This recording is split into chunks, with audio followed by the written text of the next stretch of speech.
এক ছিল এক গাধা। তার মালিক ছিল এক ধোপা। ধোপার গাধাটি সারা দিন অনেক ভারী কাপড় বহন করত, কিন্তু ঠিকমতো খাবার পেত না। ফলে গাধাটি দিন দিন দুর্বল হয়ে পড়ছিল। একদিন ধোপা একটি মৃত সিংহের চামড়া পেল। তার মাথায় একটি বুদ্ধি এলো।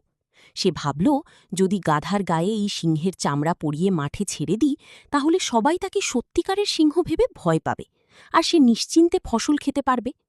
পরদিন রাতে ধোপা গাধার গায়ে সিংহের চামড়া পরিয়ে মাঠে ছেড়ে দিল। গ্রামের লোকেরা দূর থেকে তাকে দেখে সত্যি সিংহ ভেবে ভয় পেয়ে পালিয়ে গেল। গাধা আনন্দে মাঠের সবুজ শস্য খেতে লাগল। এভাবে কয়েকদিন চলল।